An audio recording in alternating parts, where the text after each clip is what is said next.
तुम्ही तुमच्या किचन मध्ये एअर फ्रायर वापरत असाल तर ही बातमी तुमच्यासाठी अतिशय महत्त्वाची आहे। एअर फ्रायर वापरल्यानं आपला स्वयंपाक करण्यासाठी लागणाऱ्या वेळेमध्ये नक्कीच बचत होते, मात्र हा एअर फ्रायर आपल्या आरोग्यासाठी घातक आहे, कारण एअर फ्रायर मध्ये जेवण बनवल्यामुळे कॅन्सर होण्याची शक्यता वर्तवली जाते।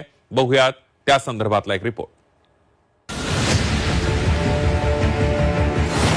एअर फ्रायर वापरताय, सावधान। तुमचा air fryer कॅन्सरचा agent.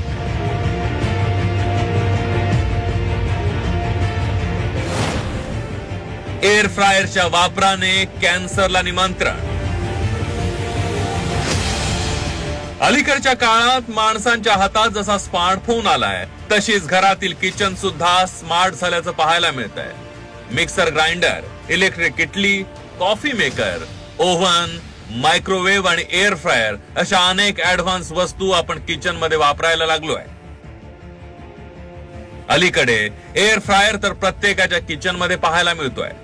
Air fryer मुळे वेळेची बचत होते, मात्र तुमच्या घरात तुम्ही वापरत असलेला एअर फ्रायर कॅन्सरला निमंत्रण ठरू शकतो हे सांगितलं तर तुम्हाला धक्का बसेल। हो, हे खरं आहे। एअर फ्रायर मध्ये शिजवलेलं अन्न खाल्यानं कॅन्सरचा धोका बळावण्याची शक्यता वर्तवली जाते। आता ती कशी, बघूया।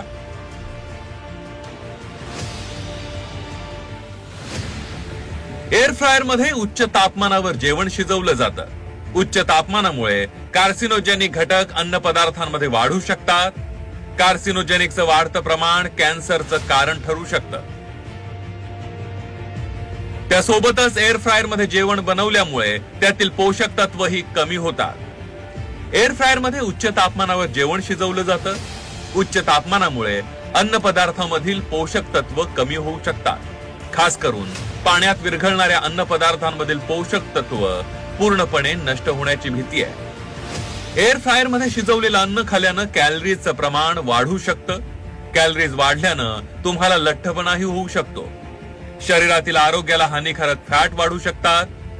एअर फ्रायर मध्ये नियमित जेवण बनवल्यामुळे हृदयाशी संबंधित आजारांचाही धोका निर्माण होण्याची शक्यता आहे।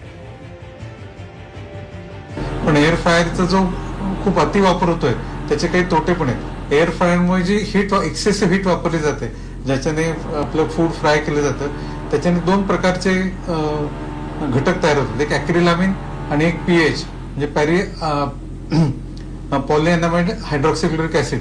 ह्या दोघं याच्यामुळे हे दोघंही जे पदार्थ एक्सेसिव्ह प्रमाणात जनरेट होतात एक्सेसिव्ह हीटमुळे, तर हे दोघंही पदार्थ कार्सिनोजन आहेत। त्यामुळे काही प्रमाणात एअर फ्रायर वापरल्याने कॅन्सरचं प्रमाण, पर्टिक्युलरली लंग कॅन्सरचं प्रमाण वाढण्यास हे होतं।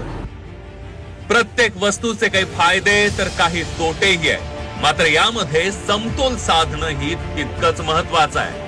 कोणतीही स्मार्ट हायटेक वस्तू वापरण्याआधी त्यांच्या फायद्यासह तोट्यांचाही नक्कीच विचार करा। तुम्ही रोजचं जेवण बनवत असताना एअर फ्रायरचा वापर 5% अधिक असायला नको, असं जाणकारांचं म्हणणं आहे। याची काळजी घ्या आणि तुम्ही आणि तुमचं कुटुंब राहा fit and fine. Bureau report, Zee 24 Taas, Mumbai.